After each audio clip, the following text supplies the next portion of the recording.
होता है। तो सबसे पहला क्वेश्चन मेरा आपसे यही रहेगा कि ये ऑटिज्म एग्जैक्टली क्या होता है, क्या चीज होती है ऑटिज्म? ऑटिज्म ये एक स्वमग्नता, अगर हम कहें हिंदी में, ये एक न्यूरो डेवलपमेंटल डिसऑर्डर है।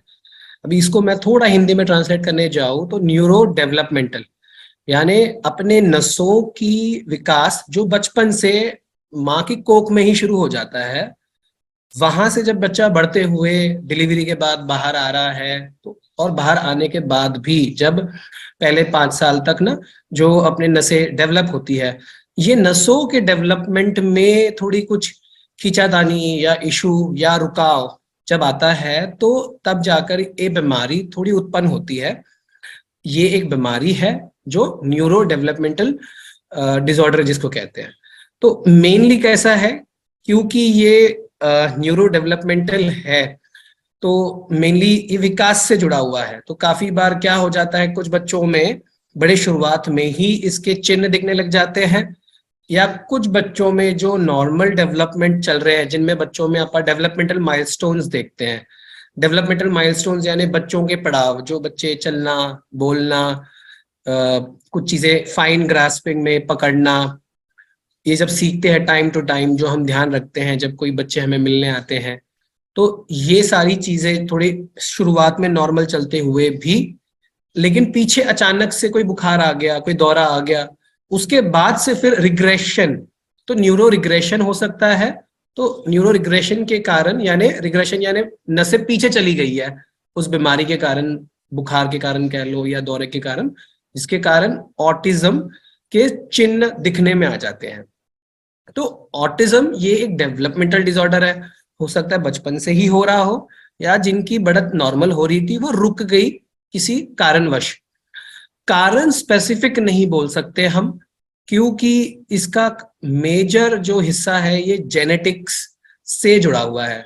तो काफी अभी जो रिसर्च हुई है उसमें उभर के आया है कि जब जेनेटिक सीक्वेंसिंग करते हैं इन ऑटिस्टिक बच्चों में, कुछ सीक्वेंसेस मिले हैं जो हमें दर्शाता है कि ऑटिज्म ये जेनेटिक लेवल पे जब चेंजेस हो रहे हैं तब जाके ये उभर के आता है। तो काफी बार जो कुछ लोगों को कुछ सोचते हैं कि ये किसी खाने के वजह से हुआ है या कोई गलत ट्रेनिंग हुई है। काफी बार जैसे मैं पहले आपको कुछ चिन्ह बताना चाहूंगा ऑटिज्म समझने के बाद, फिर मैं शायद दोबारा एक बार कारणों पे आके थोड़ा इलेबोरेट करूं। ऑटिज्म के लक्षण क्या है? ऑटिज्म के दो मेजर लक्षण हैं। पहला लक्षण है उनकी सोशल रेसिप्रोसिटी या सोशल डेफिसिट्स। सोशल डेफिसिट्स यानी जो अभी हम आपस में एक ग्रुप बन के बात करने की कोशिश कर रहे हैं, मैं आपको देख पा रहा हूं, आप मुझे देख पा रहे हो, अतुल सर मुझे क्वेश्चन कर रहे हैं, मैं उसका आंसर दे रहा हूं। तो ये एक सोशल जो अंडरस्टैंडिंग चल रही है, इसमें डेफिसिट्स होते हैं इनके। तो ये सोशल डेफिसिट्स किस तौर पे होते हैं? जैसे कि अगर मैं आप में से बात कर रहे हो, पर मैं आपके बातों का जवाब न देते हुए मैं कहीं और ध्यान देता हूँ, मेरा आई कांटेक्ट नहीं होता, मैं आप मुझे कुछ क्वेश्चन पूछ रहे हो, काफी बार मैं वो क्वेश्चन ही रिपीट कर देता हूँ, इसको कहते हैं इकोलेलिया। तो काफी बार और क्या होता है कि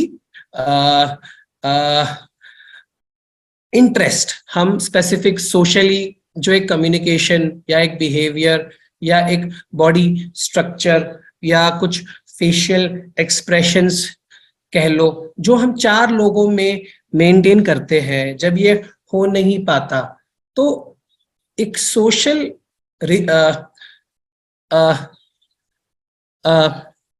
एक एक सोशल कट ऑफ या एक अलगपन दिखने में आता है। ठीक है जी। तो दूसरा जो स्टेप है, फिर ये स्टेप आ जाता है कि रिपीटेड और रिस्ट्रिक्टेड पैटर्न ऑफ बिहेवियर या इंटरेस्ट। बिहेवियर रिस्ट्रिक्टेड यानी हो सकता है कि कोई एक चीज मैं बार बार करूं, कोई एक ही खिलौना मैं बार बार खेलूं, कोई एक ही चीज, गोल घूमने वाली चीज पे मेरा ध्यान ज्यादा जाता हो, और काफी बार मैं इतना उस एक स्पेसिफिक चीज से इंटरेस्ट या उलझा हुआ रहता हूँ कि मेरे को वही चीज चाहिए होती है। अगर वो चीज ना मिले तो शायद मैं फिर गुस्सा करूँ, गुस्सा करूँ तो, और या फिर हो सकता है कि मैं कुछ भी ना करूं, आप मुझे चिल्ला रहे हो। ये पैटर्न रिस्ट्रिक्टेड होने के कारण मेरी सेंसिटिविटी कम है कि मैं, आप गुस्सा मार लो पीट लो मुझे महसूस नहीं होता, या एक कुकर की सीटी बज रही है घर में वो मुझे ज्यादा महसूस होती है। तो ये छोटे से तरीके से जब मैं आपसे बात कर रहा था और मैं कुछ लक्षणें बता रहा था कि social deficit and restricted pattern of interest and activities, इस दौरान मैं बताते हुए जानबूझकर कुछ चीजें कर रहा था। Atul, can we take some answers from them, if just एक थोड़ा लाइवली करने के लिए। मुझे यस पता यस। नहीं लोगों का ध्यान गया या नहीं नहीं गया नहीं, कि मैं मैं क्या वही कर रहा आपको था। मतलब बता रहा, मतलब आगे मैं वही बताना चाहता था कि जिन लोगों ने ऑटिज्म के बच्चे देखे हैं उनको ध्यान में आया होगा कि आप जो बात कर रहे हैं वो ऑटिज्म के हिसाब से बात कर रहे हैं, आप जो भी कर रहे हैं वो इनएक्ट कर रहे हैं। तो एक्चुअली हाँ, तो ये जो है आपने बहुत अच्छा किया। मैं वही अभी मेरा जो नेक्स्ट क्वेश्चन पूछने से पहले मैं आपको यही कॉम्प्लीमेंट देना चाहता हूँ कि बहुत आपने अच्छा किया है। और जिन लोगों ने ऑटिज्म का बच्चा नहीं देखा है तो मुझे गारंटी है कि वो जब भी इस तरह से बात करने वाला लड़का उनके सामने आ जाएगा तो उनको पता चलेगा कि ऑटिज्म। तो बहुत अच्छे से आपने इनेक्ट किया है, बहुत अच्छे से आपने उनका बात करने का तरीका, उनका आई कांटेक्ट या फिर जो भी सिम्टम्स है वो आपने बहुत अच्छे से बताया। लेकिन फिर भी इसको हम थोड़ा सा मैं चाहूंगा कि आप थोड़ा थोड़ा और सा फास्ट जाएंगे, सर्टेनली विल नहीं नॉट नहीं, आस्किंग फास्ट नहीं, answers as a from them. Fast fast नहीं बोल रहा हूं मैं ये चाहूंगा कि आपने जो जो किया वो एज अ सिम्टम बताए, या फिर मतलब जैसे आपने इधर आपने बात किया तो आपने क्यों किया, तो लोगों को जिन जो नए हैं उनको पता चले कि आपने इस ऐसे बात किया क्योंकि इसमें ए पेशेंट में आई टू आई कांटेक्ट वो मेंटेन नहीं कर पाते। तो आपने जो जो इनएक्ट किया, जो जो सिम्टम्स बोले उसको थोड़ा सा हम और सिंप्लीफाई करके नए लोग हैं उनको थोड़ा सा हम मैं बताएं। सिर्फ अभी समराइज करना चाहता हूं। अगर आपने देखा शुरुआत में जैसे ही मैंने सोशल डेफिसिट्स कहा, मेरा ध्यान स्क्रीन से थोड़ा बाहर चला गया था, मैं आपसे आई कांटेक्ट नहीं कर रहा था। तो हो सकता है आप लोगों ने एक परसीव किया, यार ये डॉक्टर साहब ऐसे कैसे हो गया, ये लेक्चर तो हमें दे रहे हैं बट अपना कुछ काम तो नहीं कर रहे, कहीं ध्यान कहीं और है। तो ये जो फीलिंग है कि नॉट सीम्स नॉट इंटरेस्टेड और नॉट पेइंग अटेंशन, ये बहुत प्रोमिनेंट रहता है। आई कांटेक्ट नहीं होता, फिर बोलते बोलते अगर आपने ध्यान दिया मैं ना एक ही चीज रिपीट करने लग गया। या जैसे अतुल जी अगर मुझे पूछे डॉक्टर साहब आपका नाम क्या है, तो मैंने कहा आपका नाम क्या है, ये इकोलेलिया हो गया।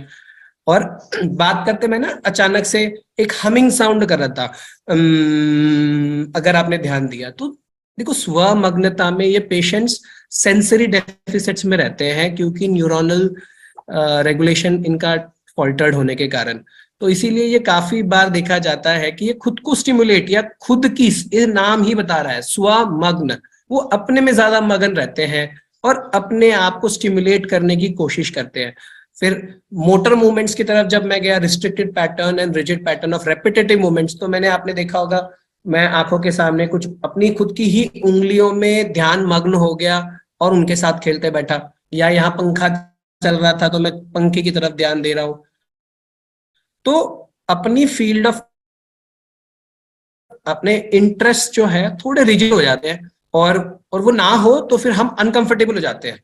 तो उस कारणवश एक्चुअली हमें लगता है कि ये छोटी सी फालतू फिजूल सी जिद है, बट ये फिजूल नहीं है। This is how their neurons are getting regulated. तो बस ये छोटा सा एक इसके लक्षण बताने के मैंने तौर तरीके से आपको ये थोड़ा एक्सप्लेन किया, प्लस मैं आंसर कर रहा था कारण।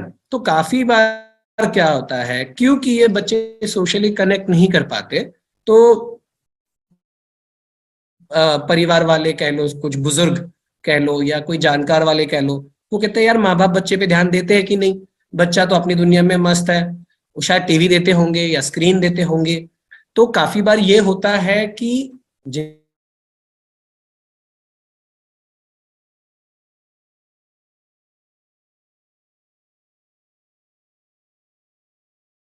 इनको नहीं हो रहा है।